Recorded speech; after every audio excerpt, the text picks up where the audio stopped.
Saudara-saudara, saat ini saya sedang membawa benda yang mungkin tidak asing lagi bagi kita. Benda ini namanya apa, saudara-saudara? Ya, ini adalah garpu. Oh, enggak ya, enggak. Ini namanya adalah pedang. Nah, saudara-saudara, tenang saja. Ini itu cuma pedang mainan ya, saudara-saudara ya. Ini loh, buat main drama. Ini aman ya. Nah, tetapi saudara-saudara, ketika kita melihat pedang, perasaan apa yang ada di dalam diri kita? Ya, perasaan terancam. Bayangkan saudara-saudara, Anda naik motor, kemudian Anda bawa pedang ini gitu ya kan. Jadi di lampu merah gitu, ini aja buat garuk-garuk gitu. Gimana saudara-saudara? Berani enggak? Nah, kalau enggak, Anda di gereja, nah, sebentar lagi kan beberapa tempat akan ada ibadah langsung ya kan. Coba Anda nanti datang, ya kan. Anda datang, nanti diukur suhu tubuh, tapi Anda bawa pedang di belakangnya. Jadi tit, nah, ya kan. Gimana saudara-saudara? Perasaannya gimana kalau Anda jadi petugas yang itu ya, nembak batok itu tadi itu ya, tapi kemudian anggota jemaatnya bawa pedang. Gimana saudara-saudara? Wah, kaget ya mesti ya saudara-saudara ya. Ini ngapain ke gereja bawa pedang? Ngapain di jalan bawa pedang? Ngapain renungan pagi, renungan harian bawa pedang? Nah, ini juga kurang kerjaan. Tapi saudara-saudara, hari ini kita akan merenungkan sebuah benda ini. Karena apa? Karena benda ini pernah disinggung oleh Tuhan Yesus ketika dia mau diadili. Nah, bagaimana ceritanya saudara-saudara mengenai pedang ini? Kita akan buka bersama-sama Matius pasal 26 saudara-saudara ya. Ini saya taruh dulu supaya nggak viral terus ya. Matius pasal 26 ayat 47 sampai 52. Matius 26 ayat 47 sampai 52 saya akan membacakan bagi saudara-saudara sekalian. Waktu Yesus masih berbicara, datanglah Yudas, salah seorang dari ke-12 murid itu, dan bersama-sama dia serombongan besar orang yang membawa pedang dan pentung, disuruh oleh imam-imam kepala dan tua-tua bangsa Yahudi. Orang yang menyerahkan dia telah memberitahukan tanda ini kepada mereka. Orang yang akan kucium, itulah dia. Tangkaplah dia. Dan segera ia maju mendapatkan Yesus dan berkata, "Salam, Rabi," lalu mencium dia. Tetapi Yesus berkata kepadanya, "Hai teman, untuk itukah engkau datang?"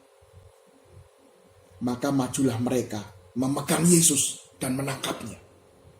Tetapi seorang dari mereka yang menyertai Yesus mengulurkan tangannya, menghunus pedangnya, dan menetapkannya kepada hamba imam besar sehingga putus telinganya. Maka kata Yesus kepadanya, "Masukkan pedang itu kembali ke dalam sarungnya, sebab barang siapa menggunakan pedang akan binasa oleh pedang." Nah, saudara-saudara terkasih dalam Tuhan Yesus, di dalam situasi sulit, ketika Tuhan Yesus mau ditangkap dan diceritakan, dia sudah ditangkap ya saudara-saudara ya. Nah, sempat-sempatnya Tuhan Yesus mengajarkan sesuatu kepada para murid, yaitu mengenai pedang ini saudara-saudara ya. Mengenai pedang. Apa yang dikatakan Tuhan Yesus? Di situ Tuhan Yesus mengajarkan sesuatu bahwa yang namanya kekerasan itu tidak boleh.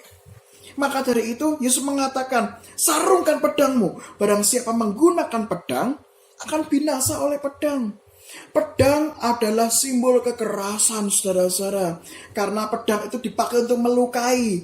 Jarang saudara-saudara kita melihat bagaimana pedang ini untuk untuk potong kuku. Nggak ada saudara-saudara. Pedang untuk cukur rambut. Nggak ada saudara-saudara. Pedang untuk ngiris bawang. Nggak ada saudara-saudara. Pedang itu dipakai untuk melukai. Untuk melakukan kekerasan. Untuk menyakiti orang. Nah, di sini saudara-saudara kita merenungkan, di tengah situasi yang sulit, Yesus masih mengajarkan dan memberikan sebuah prinsip penting di dalam kekristenan. Yaitu apa? Yaitu adalah anti kekerasan. Anti melukai orang lain. Anti untuk menyakiti orang lain. Orang Kristen tidak boleh melakukan kekerasan. Pertanyaannya kenapa? Jawabannya adalah karena kekerasan apapun itu motivasinya adalah membenci orang lain. Sekali lagi, kenapa kau tidak boleh melakukan kekerasan? Karena motivasinya membenci, saudara-saudara. Dan membenci itu adalah bukan bagian dari kasih. Kekristenan identik dengan kasih, bukan membenci. Karena kalau sudah membenci, disitulah potensi untuk melakukan kekerasan.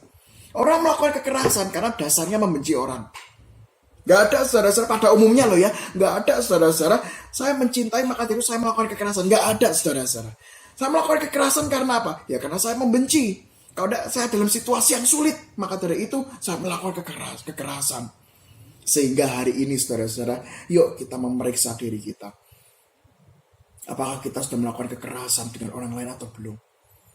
Loh, Pak Hendrik, tapi saya kan tidak melakukan kekerasan. Saya tidak, kemana-mana saya nggak bawa pedang loh. Saya nggak menyakiti fisik keluarga saya loh. Saya tidak menyakiti fisik orang lain loh. Nah, tapi hari ini saudara-saudara kita diingatkan bersama-sama. Mungkin kita tidak menyakiti fisik. Kita mungkin tidak pakai peso gitu ya, tidak pakai pedang ini ya kan. Tetapi bisa jadi suatu hari bisa saja saudara-saudara saya benci sama Anda. Dan ketika suatu hari kita bertemu, ada beberapa orang, karena saya membenci Anda, saya nggak mau ngomong sama Anda. Kita ada dalam satu komunitas yang sama nih ya, tapi saya nggak akan ajak ngomong Anda. Anda ngomong apa, saya nggak perhatikan. Anda memberikan ide, menyarankan apapun, saya nggak mau dengarkan. Gitu. Bahkan ngelihat matanya aja saya nggak mau. Nah, saudara-saudara, hati-hati saudara-saudara.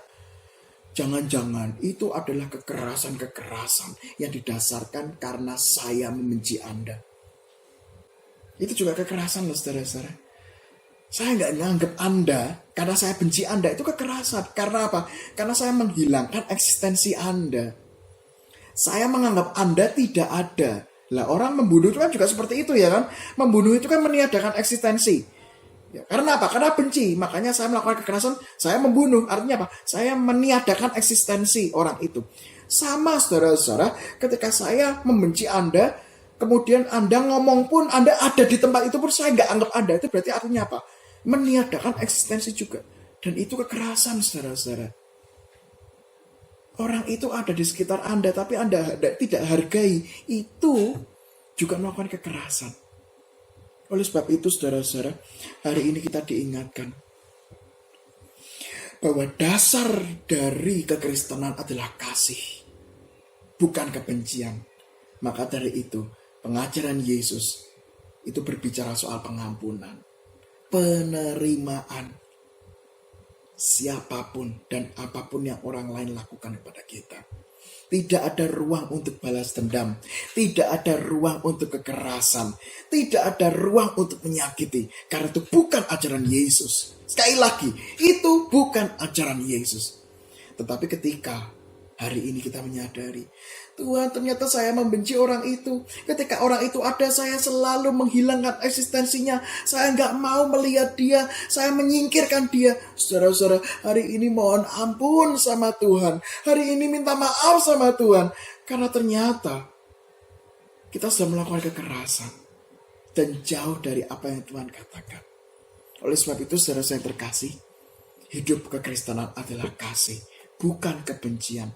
Dengan demikian, tidak ada kekerasan di dalam kehidupan ini. Tidak ada kekerasan di dalam kamus orang Kristen. Selamat mengasihi dan tinggalkanlah kekerasan.